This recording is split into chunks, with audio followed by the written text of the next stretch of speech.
दोस्तों नमस्कार, आदाब, सत श्री अकाल। चैट विद सुरेंद्र वत्स के नए एपिसोड में आप सबका स्वागत है।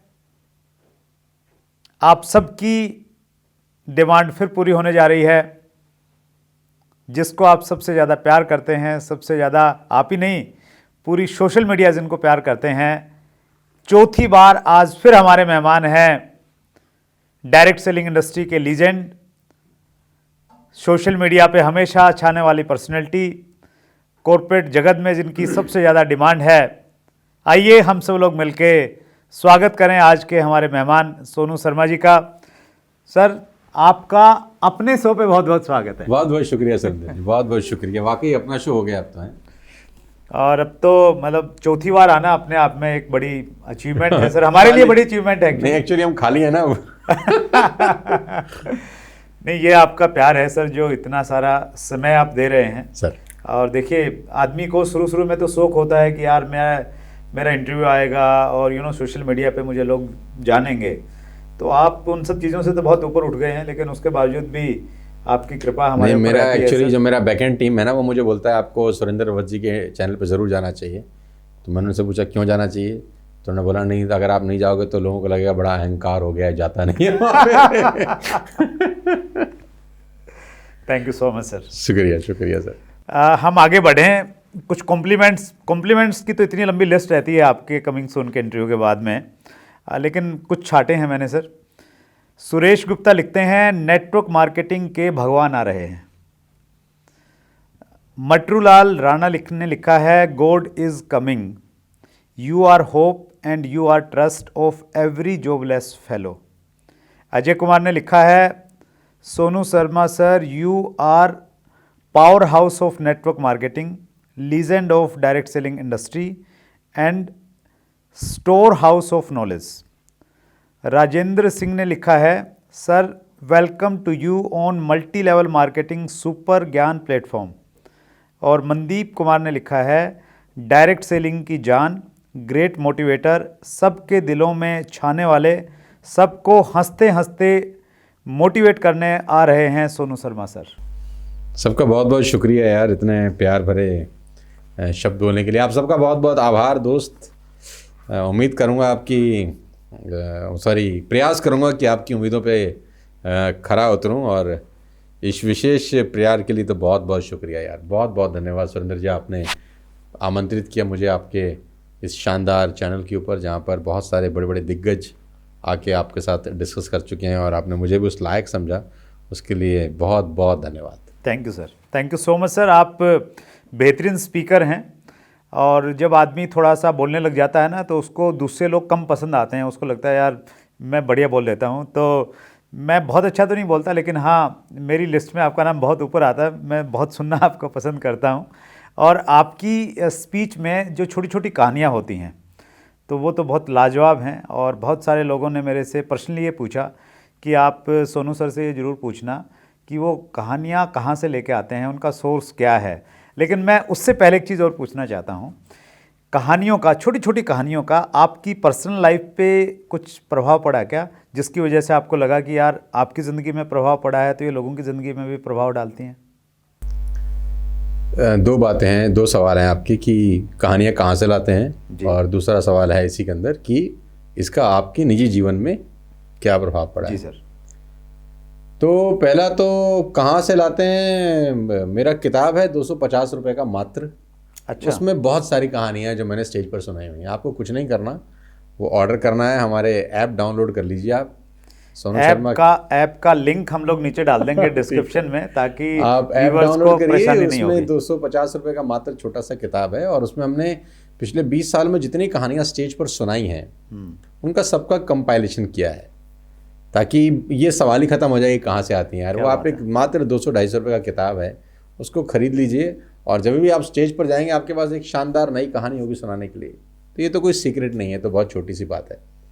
बात नंबर 2 कि कहानी का जीवन पे क्या प्रभाव पड़ता है। बहुत गहरा प्रभाव पड़ता है, क्योंकि बातें भूल जाती हैं, कहानियाँ याद रहती हैं।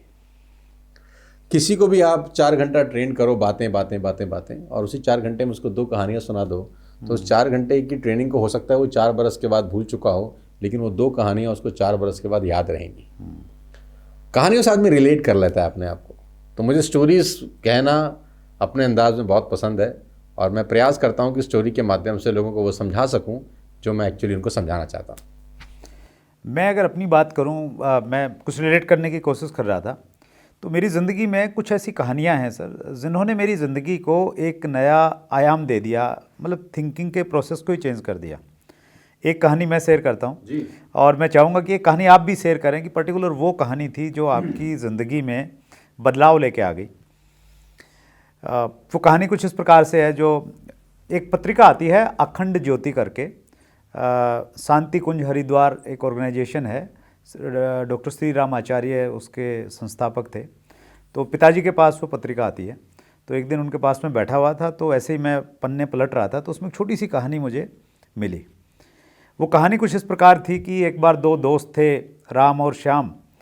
तो दोनों घूमने के लिए कहीं पे निकले और कम उम्र थी दोनों में, किसी बात को लेकर आपस में झगड़ा हुआ। राम बड़ा था तो उसको गुस्सा आ गया किसी बात पे और उसने अपने छोटे को, श्याम को, 2 थप्पड़ मारे बहुत ज़ोर से। तो श्याम को बहुत बुरा लगा और उसने रिएक्शन में सिर्फ इतना किया, उसने मिट्टी पे कुछ लिखा और उसके बाद वो दोनों आगे बढ़ गए। तो आगे एक नदी थी, उसमें दोनों नहाने लग गए और नहाते नहाते गहरा पानी था, तो श्याम डूबने लग गया, उसको तैरना नहीं आता था। तो राम ने उसको बड़ी मुश्किल से उसको बचाया, बाहर निकाला। और बाहर निकलने के बाद श्याम ने एक पत्थर, नोकीला पत्थर ढूंढा और पास में एक बहुत बड़ी शिला थी, पत्थर था, उसके ऊपर में उसने कुछ लिखा। तो राम को ये समझ में नहीं आया। राम ने उससे पूछा कि यार, जब मैंने तुम्हें चाटा मारा तब भी तुमने कुछ लिखा और अब भी तुमने कुछ लिखा, ये क्या लिखा और इसका मतलब क्या है?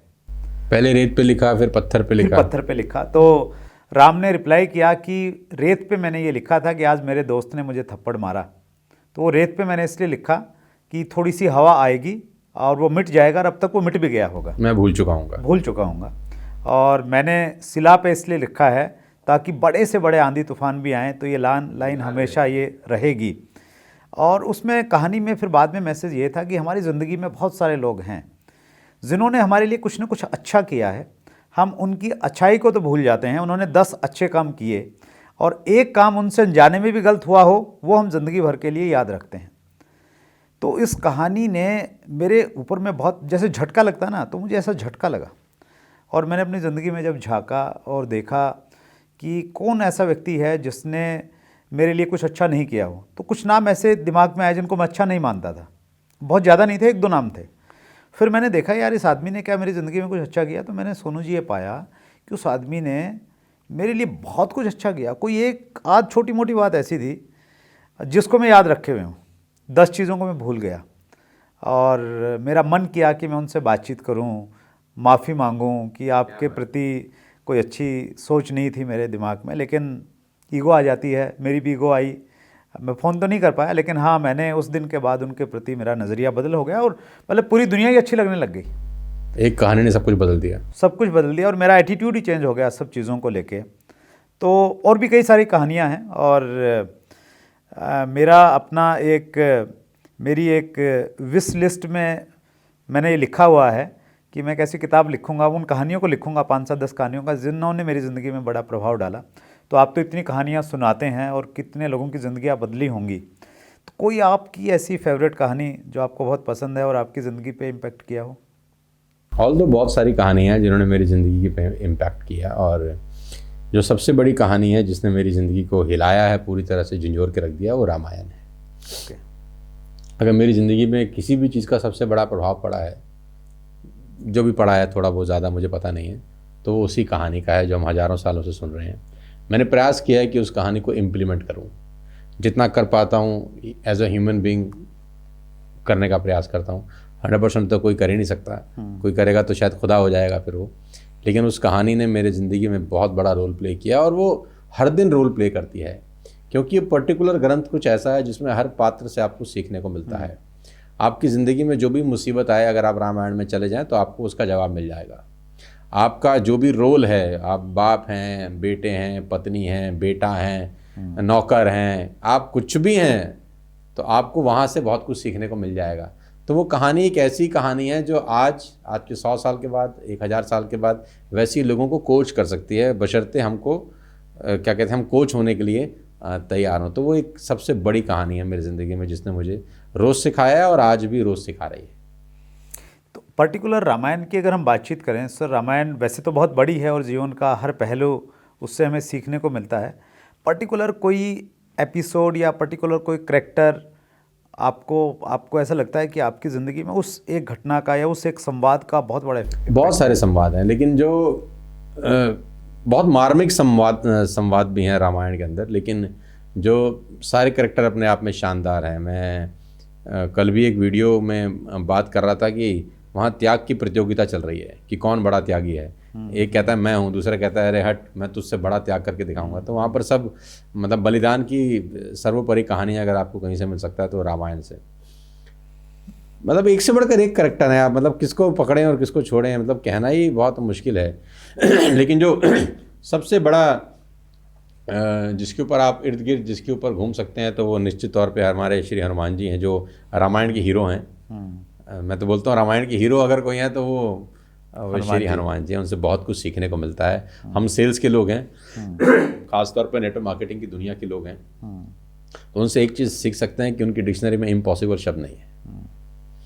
आप कुछ भी बोलें वो तैयार हैं उसको परफॉर्म करके देने के लिए। उनके अपलाइन भगवान राम, उनको कुछ भी बोलें वो ये नहीं पूछते कि मैं कैसे करूँगा, ये कैसे होगा, ये तो पॉसिबल नहीं लगता। वो मुंह से बाल निकालते हैं और बोलते हैं ये तुरंत हो जाएगा।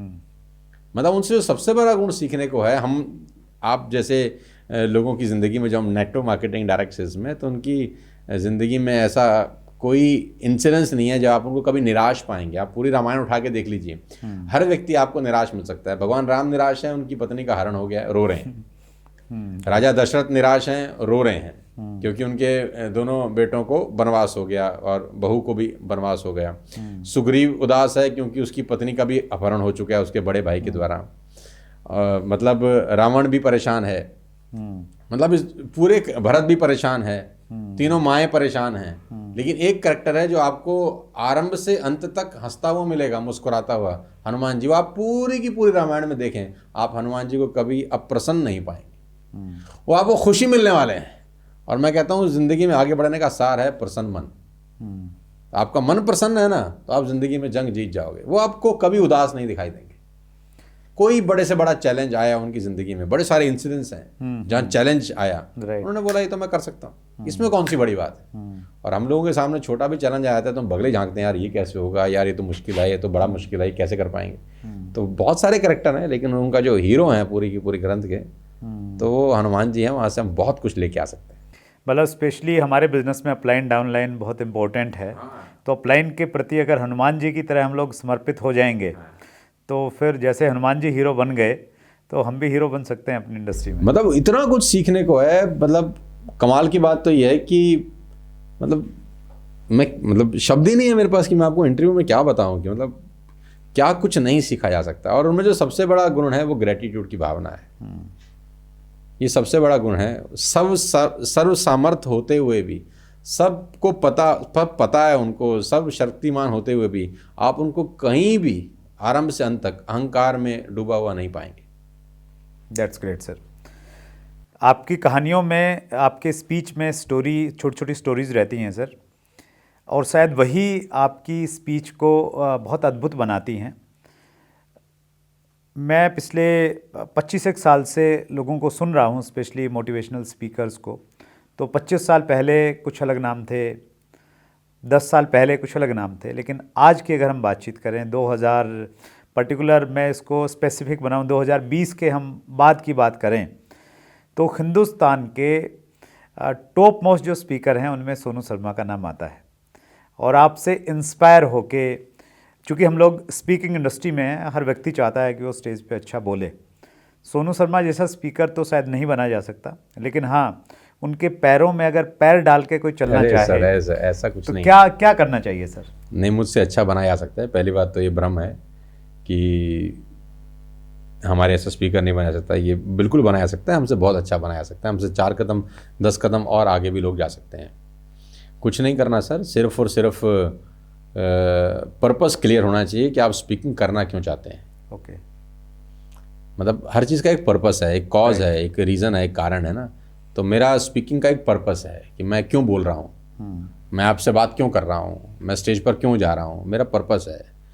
तो मेरा पर्पस बहुत क्लियर है कि मैं, देखो हर आदमी को पैसा चाहिए। अगर मैं बोलूँ कि नहीं मुझे पैसा नहीं चाहिए तो मैं झूठ बोल रहा हूँ। हर आदमी को पैसा चाहिए, लेकिन मुझे पैसे की अब वो ग्रीड नहीं है जो आज से 10 साल पहले थी या जो आज मुझसे 15 साल पहले थी। आप सबको पता है कि मैं कॉर्पोरेट सेशन में बहुत अच्छे पैसे कमा लेता हूँ, मुझे कोई दिक्कत नहीं है आज की डेट में। लेकिन मैं उसके बावजूद नेटवर्क मार्केटिंग को ही अपने सबसे बड़ा प्रोफेशन इसलिए मानता हूँ क्योंकि नेटवर्क मार्केटिंग में आपको आम लोगों की ज़िंदगी को बदलने की एक मौका भगवान ने आपको दिया है। राइट।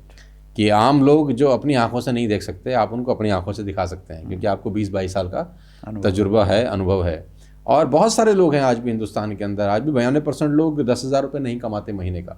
तो इन 92% लोगों की ज़िंदगी में अगर कोई रोशनी डाल सकता है तो आप जैसे लोग जो नेटवर्क मार्केटिंग करते हैं, मैं और न जाने कितनी इंडस्ट्री के दिग्गज लोग जिन्होंने अपने आप को नेटवर्क मार्केटिंग में प्रूव किया है, वही एक रास्ता है कि एक आम आदमी को आप नीचे से ऊपर लेके आ सकते हैं। अगर मैं कॉर्पोरेट सेशन में चला जाता हूँ, 100% डिवोट हो जाता हूँ, बहुत सारे लोग मुझे बोलते हैं आप 100% वहाँ चले जाए, तो मैं कभी नहीं जाना चाहता। क्यों? क्योंकि वहाँ पर मैं अकेला बनाता हूँ पैसा। मैं सेशन करूँगा, मैं एक्स अमाउंट चार्ज करूँगा, मैं पैसे कमा लूँगा। लेकिन जब नेटवर्क मार्केटिंग में मेरा चेक 10 लाख का होता है या 20 लाख का होता है या 30 लाख का या 40 लाख 50 लाख जो भी होता है, तो मेरा अकेले का नहीं होता। मेरे 50 लाख के चेक के साथ साथ बहुत सारे लोग ऐसे होते हैं जिनका 5 लाख 7 लाख 8 लाख 10 लाख रुपए का चेक हो जाता है। मैं किसी और प्रोफेशन में कमाता हूँ तो अकेले कमाता हूँ, मैं नेटवर्क मार्केटिंग में कमाता हूँ तो सबके साथ मिलकर कमाता हूँ। तो मेरा पर्पस बड़ा क्लियर है डायरेक्ट सेल्स करने का कि यहाँ पर बहुत सारे लोगों की ग्रोथ होती है आपके साथ साथ। तो और ख़ासतौर पर जहाँ तक स्पीकिंग की बात आती है तो बहुत सारी पढ़ाई और बहुत सारी स्टडी, इसमें कोई शक नहीं है। जैसे दिन में 3 बार खाना चाहिए तो मुझे कम से कम 1 घंटा किताब चाहिए। तो वो मैं अभी भी 100% निष्ठा के साथ उसको पढ़ता हूँ, ईमानदारी के साथ। और practice makes a man perfect, right practice. अगर आप रेगुलर बोलते रहें तो आपको धीरे धीरे चीज़ें आने लग जाती हैं, ट्यूनिंग सेट हो जाती है। तो बोल रहे हैं 20 साल से लगातार। इसके लिए सर आपने कुछ पर्टिकुलर कुछ ट्रेनिंग ली या एक्सपीरियंस है? और मज़े की बात तो है कि मैंने कोई ट्रेनिंग नहीं ली इस चीज़ के लिए।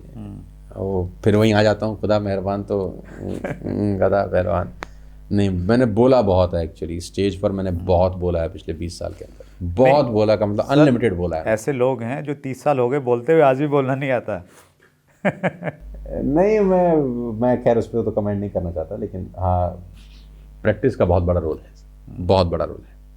पर्पस क्लियर हो और प्रैक्टिस आप ईमानदारी से एक दिशा में करें, राइट, तो आपको बहुत सारी चीज़ें आ जाती हैं धीरे धीरे। और जो आपने बहुत गहरी बात बोली सर, जो समझने वाली है, वो ये है कि आदमी अगर पढ़ता रहेगा, अपडेटेड रहेगा, उसको ये आ जाए कि यार मैं तो 20 साल से बोल ही रहा हूँ तो अब क्या तैयारी करनी, तो मुझे लग रहा है कि फिर हम लोगों की उम्मीदों पे खरा नहीं उतर पाएंगे। सर बहुत बड़ी जिम्मेदारी है, इट्स अ रिस्पॉन्सिबिलिटी, खासतौर पे उन लोगों के लिए जिनको लोग सुनते हैं कि वो सही बोलें। अच्छा बोलें कि ना बोलें, लेकिन कम से कम सही बोलें, कम बोलें सही बोलें, क्योंकि उनको फॉलो करके न जाने कितने लोगों का लाइफ ट्रांसफॉर्म हो रहा है। उनको लोग रोल मॉडल मानते हैं। बहुत सारे लोग प्यार से आपको मतलब क्या क्या नाम बोल देते हैं, मतलब सुन के भी कभी कभी मुझे मतलब अपने आप को लगता है कि इतना भी नहीं बोलना चाहिए किसी को, यार ठीक है नॉर्मल ह्यूमन बीइंग है, थोड़े बहुत पैसे आ गए तो क्या हो गया। लेकिन हाँ, आपको बहुत लोग इज्जत करते हैं, तवज्जो देते हैं, तो आपको बहुत सोच विचार करके ही अपने मुँह से कोई बात निकालनी चाहिए। सर आपकी कंपनी के लोग आपको सुन लेते हैं, कॉर्पोरेट ट्रेनर्स भारी भरकम फीस देते हैं तो उनके लोग आपको सुन लेते हैं, लेकिन एक आम आदमी जो सोशल मीडिया पे तो सोनू शर्मा जी को सुन रहा है, लेकिन उनका एक सपना है कि वो लाइव आपके सामने बैठ के आपकी कहानियों को सुने, आपसे मोटिवेट हो, उसके लिए क्या विकल्प है? मेरी कंपनी ज्वाइन कर लो। वो इस प्लेटफॉर्म से बोल नहीं सकते, और मैं कहना चाहता हूं कि आप बिल्कुल इन्फ्लुएंस मत होइए सोनू शर्मा जी से। नहीं, मैं मजाक कर रहा हूँ कि मुझे सुनने के लिए ऐसा नहीं है। आपके पास सोशल मीडिया बहुत बड़ा प्लेटफॉर्म है, आप उस पर सोशल मीडिया पे यूट्यूब है, आप उस पर सुन सकते हैं, और मेरा ऐसा कोई इंटेंशन भी नहीं है। सर आप जिस कंपनी में आप रहें वहाँ पर आप बड़े हों, वहाँ पर आप ग्रो करें, अपने आप लाइन के सबमिशन मोड में रहें और वहीं पर अच्छे से बिजनेस बिल्ड करें। मेरी शुभकामनाएं आपके साथ। और जहाँ तक मुझे सुनने की बात है तो हमारे ओपन सेशंस होते हैं, ओके, और वो हमारी वेबसाइट के ऊपर आप जाके उसका सारा इन्फॉर्मेशन मिल जाता है। आप वहाँ पर आ सकते हैं अपने आप को रजिस्टर करके, और वो ओपन रहता है। मैंने कभी भेदभाव नहीं किया कि मैं जिस कंपनी में काम कर रहा हूँ मैं उसी कंपनी के लिए प्रोग्राम करूँगा। जब मैं पहले था मैं तब भी ओपन सेशन करता था, उसमें अलग अलग कंपनी के लोग आते थे तब भी। ओके। मतलब ऐसा नहीं कि वो सिर्फ उसी कंपनी के लोग आते थे, उसमें भी अलग अलग कंपनी के लोग उसको अटेंड करते थे, क्योंकि वो ऑनलाइन बुकिंग होता था। अब ऑनलाइन में कौन बुक कर रहा है हमको भी नहीं पता। तो आज भी ऐसा ही है कि आज इस इंडस्ट्री ने हमको यहाँ तक पहुँचाया है, तो हमारा कर्तव्य ये है कि हम पूरी इंडस्ट्री के लिए भी कुछ ना कुछ कंट्रीब्यूट कर सकें। तो सेशंस वेबसाइट पे जाएं sonusharma.in पे, आपको सारे के सारे सेशन का लिस्ट मिल जाएगा। आने वाले टाइम में जो सेशन है आप उसको बुक करके अटेंड कर सकते हैं और लाइव सुन सकते हैं। तो उसके लिए आपको हमारी कंपनी में आने की ज़रूरत नहीं है। तो उसका डिस्क्रिप्शन में हम लोग लिंक देंगे सर के वेबसाइट का भी और ऐप का भी। वो जो सेशन रहते हैं सर वो पर्टिकुलर डायरेक्ट सेलिंग के लिए रहते हैं या अदर लोग भी आ सकते हैं उसमें? कोई भी आ सकते हैं उसमें, सब लोग आते हैं। इंश्योरेंस के बहुत सारे हमारे दोस्त लोग आते हैं उसमें, बिजनेसमैन बहुत सारे आते हैं, ओके, और स्टूडेंट्स बहुत सारे लोग आते क्या हैं। सब्जेक्ट रहता है उसका सर? डिपेंड करता है कि मेरा मन में क्या है उस वक्त और मैं किस तरह का टॉपिक डिलीवर कर रहा हूँ। अभी हम लोग एक सीरीज़ चला रहे हैं बिलीव इन योरसेल्फ। ओके। तो अभी हम वो सेशंस कर रहे हैं। अभी हमने नवंबर में करीब 6 सेशंस किए हैं ऐसे ही, पावर पैक सेशंस हैं, और अभी जनवरी से फिर दोबारा से ये पूरा का पूरा कार्यक्रम चालू है, और उसका सारा जानकारी आप वेबसाइट से मिल जाता है। That's great sir. व्यूवर्स ने बहुत सारे क्वेश्चंस पूछे हैं, मैं कुछ क्वेश्चंस लेना चाह रहा हूँ अगर आपकी इजाज़त है तो। अरे सर दागो राइट। वन साइड क्रिएशन, इनका प्रश्न है, how can a student success in network marketing during his studies? बहुत सारे लोग हैं सर पढ़ाई के साथ में करना चाहते हैं, कैसे करें? देखो मेरा तो सजेशन है सारे स्टूडेंट्स को कि एटलीस्ट अपना पढ़ाई ख़त्म कर लीजिए। ओके। पढ़ाई के साथ साथ मत करिए, क्योंकि फोकस डिस्ट्रैक्ट होता है। मतलब एकेडमिक अगर वो ग्रेजुएट कर रहे हैं तो मतलब जो भी पढ़ाई करना चाहते हैं, मैं कोई ग्रेजुएशन MBA की बात नहीं कर रहा हूँ। आप जो भी स्टडीज़ कर रहे हैं, जो आपका प्राइम फोकस है, आप उसको करते करते नेटवर्क मार्केटिंग में ना आए। ओके। आप उसको अपनी स्टडीज़ को कंप्लीट करें। वंस जिस दिन आपकी स्टडीज़ कंप्लीट हो जाती हैं, फिर आपके पास चॉइस है कि आप नेटवर्क मार्केटिंग में आना चाहते हैं या कोई भी आप प्रोफेशन चुनना चाहते हैं। लेकिन स्टडी करते करते मैं सजेस्ट नहीं करता कि आप डायरेक्ट सेल्स करें। बहुत सारे जो स्टूडेंट हैं सर जो कहीं ना कहीं सोशल मीडिया पे हैं और वो जो कामयाब नेटवर्कर हैं उनसे इन्फ्लुएंस हो जाते हैं, उनका पढ़ाई में मन नहीं करता और वो मतलब मन बना चुके होते हैं कि मैं फुल टाइम करना चाहता हूँ। देखिए मैं इसमें एक बात ऐड करना चाहता हूँ कि बहुत सारे स्टूडेंट्स इन्फ्लुएंस होके आते हैं। और क्यों इन्फ्लुएंस होके आते हैं? क्योंकि वो यहाँ पर हम लोगों का तरक्की, लाइफस्टाइल, गाड़ियाँ, पैसा, ये सब देखते हैं शायद। लेकिन उनको ये बता देना चाहता हूँ कि ये आसान नहीं है। ओके। ये आसान नहीं है, ये बहुत मेहनत का काम है। नेटवर्क मार्केटिंग जिसको भी लगता है कि बहुत आसान है, बहुत आसानी से यहाँ सब कुछ हो जाता है, प्लीज़ इस मुगालते में ना रहें। ये आसान नहीं है। हाँ, इसको मेहनत करके आसान बनाया जा सकता है, लेकिन ऐसा नहीं है कि ये क्विक रिच मनी है कि आप आ जाए और कल आप करोड़पति हो जाएंगे। मैं हमेशा से बोलता आया हूँ, ये टेस्ट क्रिकेट है। आपको 3 से 5 साल यहाँ इन्वेस्ट करने पड़ेंगे, और उस 3 से 5 साल में आपको हो सकता है अर्निंग ना आए, हो सकता है आपको उस 3 साल में सिर्फ सीखने का ही मौका मिले, और ये भी हो सकता है कि 5 साल गुजारने के बाद भी अर्निंग ना आए, ये भी पॉसिबल है। तो आप अपना मन बनाएं और अपनी स्टडीज़ को कंप्लीट करें, और किसी के इन्फ्लुएंस में आके नेटवर्क मार्केटिंग ना स्टार्ट करें जब तक आपका खुद का पैशन नहीं है। ये आपको लगता है कि नहीं यार मुझे इस फील्ड में जाना है, और आप मेंटली बिल्कुल क्लियर हैं कि मैं 3 से 5 साल इन्वेस्ट करना चाहता हूँ। जब आप मेंटली क्लियर हैं, क्योंकि कोई भी कोर्स करते हैं तब भी 3 से 5 साल आप इन्वेस्ट करते हैं, पहले दिन तो आपको रिजल्ट नहीं मिलते। तो आप जिस दिन मेंटली क्लियर हो जाएंगे कि yes I can afford 5 years of my life in this business, आप स्टार्ट कर सकते हैं। लेकिन अगर आप सिर्फ टेस्ट एंड ट्राई करने आ रहे हैं, किसी से इन्फ्लुएंस होकर आ गए, वो उसकी BMW बड़ी शानदार है जी, उसकी मर्क बड़ी अच्छी है, मैं भी ले लूँगा, ये मत करें। हम ये माने सर इसको कि वो 3 से 5 साल का बैकअप उसके पास में हो, रनिंग एक्सपेंसेस कैसे मैनेज उसने करने हैं, तो वो पैसे की बात नहीं कर रहा मैं, वो कम से कम, क्योंकि रनिंग एक्सपेंसेस स्टूडेंट के लिए या किसी भी के लिए कोई बहुत बड़े एक्सपेंसेस तो शायद होते ही नहीं है, और इतने पैसे तो वो कमा ही लेता है। राइट। मतलब इतने पैसे तो वो कमा ही लेता है कि वो ऐसा तो है नहीं कि 3 साल काम करेगा और उसको पैसा ही नहीं आएगा। लेकिन वो जिस उम्मीद में आ रहा है, कभी कभी वो उम्मीद पूरी नहीं होती। वो हो सकता है कि 3 साल में ये सोचने लगे कि मेरे घर के बाहर S क्लास क्यों नहीं खड़ी हो रही, मेरे घर के बाद मर्सिडीज क्यों नहीं खड़ी हो रही। तो ये प्रैक्टिकली पॉसिबल नहीं होता। ऑल दो बहुत सारे लोग करते हैं इसको, लेकिन आप कंपैरिजन मत करें कि उसने 3 साल में मर्सिडीज ले ली तो मैं भी 3 साल में मर्सिडीज ले लूँगा। ऐसा नहीं होता, सबका अपना टाइम होता है। सूरज सूरज के टाइम पे चमकता है, चांद चांद के टाइम पे चमकता है। लेकिन आप एटलीस्ट 3 से 5 साल का बफर लेके आएँ कि मुझे ये बिजनेस ग्रोथ के लिए कम से कम 5 साल लगेंगे। That's great sir, very clear. अगला प्रश्न मैं ले रहा हूँ सर, ये है कुणाल तिवारी का। सब कुछ जानते हुए भी काम करने में मन नहीं लगता। आप अपने टीम में लीडर्स कैसे बनाते हैं? टीम को एक्टिव कैसे रखते हैं? यार अब सब चीज़ें ऐसी पूछ लोगे तो फिर ट्रेनिंग में कैसे आओगे यार। देखो, network marketing basically leadership creation का ही बिजनेस है। ये ना तो प्रोडक्ट सेलिंग है, मैंने आपको जैसे कहा कि प्रोडक्ट सेलिंग का काम नहीं है। ये सिर्फ और सिर्फ लीडरशिप क्रिएशन का बिजनेस है, जो जिसकी टीम में भी ज़्यादा लोग लीडर्स क्रिएट होते हैं वो ज़्यादा बड़ा नेटवर्क बिल्ड कर लेता है और ज़्यादा ग्रोथ उसको मिल जाती है। अब लीडरशिप क्रिएशन फोकस वर्किंग से होती है। राइट।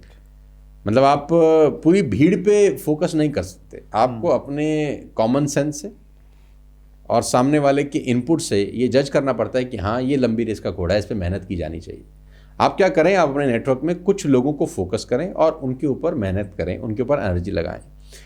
सेल्स की एक पुरानी सेइंग है, पुरानी कहावत है कि आपका 80% टाइम 20% लोगों पे जाना चाहिए और 20% टाइम 80% लोगों पे जाना चाहिए। राइट। यानी आपका जो 80% आपका टाइम है वो इन्वेस्ट होना चाहिए सिर्फ 20% लोगों पे, जो भविष्य की लीडर बन सकते हो आपके नेटवर्क में। आपका 80% समय उसी पे लगना चाहिए, क्योंकि लीडरशिप क्रिएशन का ही बिजनेस है। और ये लोग कौन से होने चाहिए? जो आपको अपने कॉमन सेंस से आपको ये जज करना है कि हाँ यार, ये लंबी रेस का घोड़ा हो सकता है, मुझे इस पर फोकस वर्किंग करनी है। आप उसको सारी की सारी चीज़ें सिखाएं, प्रोडक्ट्स की जानकारी दें, प्लान की जानकारी दें, इंडस्ट्री की जानकारी दें, आपके मैनेजमेंट की जानकारी दें, आपके अपलाइन के सबमिशन मोड की जानकारी दें। तो आपको फोकस्ड होकर उन लोगों के साथ काम करना चाहिए। धीरे धीरे धीरे वो लोग एक अच्छे लीडर में कन्वर्ट हो जाते हैं। लेकिन जब आप भीड़ पे काम करते हैं तो सब जगह काम होता है और कहीं नहीं होता। काम तो सब जगह हो रहा है लेकिन हो कहीं नहीं रहा, आउटपुट नहीं दिख रहा उसका। हाँ, तो बेटर ये कि आप फोकस्ड वर्किंग करें, कुछ लोगों को पकड़ लें और उनके ऊपर फोकस करें अच्छे से। अगले 3 महीना, 6 महीना, 1 साल उनको डेवलप करें, फिर कुछ लोगों को पकड़ें, उनको फोकस करके डेवलप करें, फिर कुछ लोगों को पकड़ें। इस तरीके से आपके नेटवर्क में एक अच्छी लीडर्स की टीम खड़ी हो जाती है और यही लीडर्स हैं जो आपके लिए नया नेटवर्क, बड़ा नेटवर्क खड़ा कर देते हैं। इसको हम इस रूप में समझ सकते हैं सर कि जैसे एक कोच है, वो बहुत सारे प्लेयर्स में से कुछ लोगों को सिलेक्ट करता है। अगर हम लोग इंडियन क्रिकेट टीम की बातचीत करें तो लाखों लोगों में से शायद 100 लोग सिलेक्ट होते हैं, 100 में से फिर 50 सिलेक्ट होते हैं, फिर उनमें से 20 सिलेक्ट होते हैं और फिर 15 लोग कंट्री को रिप्रेजेंट करते हैं। तो हमें भी वैसे ही करना पड़ेगा शायद कि हमारे नेटवर्क में अगर हज़ारों लोग हैं तो कुछ पैरामीटर्स बनाने पड़ेंगे, कुछ पैरामीटर बनाने पड़ेंगे और उन पे फिर हम फोकस करें एक कोच की तरह, उनको वॉच करें, उनकी एक्टिविटीज़ को, उनमें कहाँ सुधार की आवश्यकता है, वही प्रक्रिया करनी पड़ेगी सर। वही प्रक्रिया है। और मैं आपको बता दूं कि आपके नेटवर्क में अगर 10-15 बड़े लीडर्स हैं ना, तो ये लाखों लोगों की टीम खड़ी करने के लिए बहुत है। राइट। मतलब ऐसा नहीं है कि आपकी लाखों और करोड़ों लोगों की टीम तब खड़ी होगी जब असंख्य लीडर्स होंगे। अगर आपकी टीम में 10, 15, 20 चुनिंदा लीडर्स हैं तो ये लाखों लोगों की टीम खड़ी करने के लिए बहुत हैं। तो अगर आपको लाखों लोगों की टीम खड़ी करनी है तो आपको 10, 15, 20 लोगों को खड़ा करना पड़ेगा पहले। तो कुछ लोग लीडर्स ढूंढते हैं कि यार लीडर्स मिल जाएंगे, मेरा काम हो जाएगा, वो सेट वर्किंग बोलते हैं उसको। तो जो लीडर्स, जो मतलब ऑर्डिनरी व्यक्ति हैं, जिनको हम ऑर्डिनरी मानते हैं, उन पे काम करें तो उन्हीं को लीडर बना सकते हैं। सर मैं तो हमेशा से यंगस्टर पे काम करने में बड़ा इंटरेस्टेड रहता हूँ। ऐसा नहीं कि पुराने लोगों में दम नहीं है, बहुत दम है, बहुत ज़बरदस्त दम है। उनके पास एक अलग तजुर्बा है और तजुर्बे की अपनी एक कीमत है, इसमें कोई शक नहीं है। लेकिन मैं मानता हूँ कि 22 साल, 23 साल, 24 साल, 25 साल की जो यंग जनरेशन है ना, अगर इस पर फोकस वर्किंग की जाए तो 1000-2000 सोनू शर्मा, 1000-2000 सुरेंद्र वत्स और 1000-2000 न जाने और बड़े बड़े नाम जो नेटवर्क मार्केटिंग के हैं, हम और आप मिलकर डेवलप कर सकते हैं। और ये वो लोग होंगे जो आने वाले टाइम में इस पूरे हिंदुस्तान के अंदर नए नए लीडर्स को क्रिएट करेंगे। तो बेटर ये है ना, ये एज है, यहाँ पर ज़्यादा लर्निंग होती है। 40 साल, 45 साल, 50 साल के बाद लर्निंग की जो भावना है वो धीरे धीरे धीरे क्षीण हो जाती है। लर्निंग की सबसे ज़्यादा भावना हमने कब थी? जब 20 साल, 21 साल के थे। That's great. आपके पास में अभी एक कमेंट्स किया था ना किसी ने कि आप नॉलेज का भंडार हैं सर, बहुत सारा ज्ञान है आपके पास में। और जब भी आपसे इंटरव्यू में हम बातचीत करते हैं, समय हमेशा कम पड़ जाता है, आज फिर कम पड़ गया। लेकिन एक बार फिर दिल की गहराई से पूरे व्यूवर्स की तरफ से चैट विद सुरेंद्र वत्स में चौथी बार आने के लिए विशेष रूप से बहुत बहुत धन्यवाद सुरेंद्र जी, मुझे फिर से बुलाने के लिए और इतना झेलने के लिए बहुत बहुत शुक्रिया। Thank you so much. Thank you so much. So ये थे सोनू शर्मा जी, जिन्होंने बताया कि आप लाइव उनको कैसे सुन सकते हैं। डिस्क्रिप्शन में हम लिंक डाल रहे हैं सोनू शर्मा जी की ऐप का, और उनकी वेबसाइट का एड्रेस भी आपको मिल जाएगा। आप लाइव उनको सुन सकते हैं, उनसे सीख सकते हैं।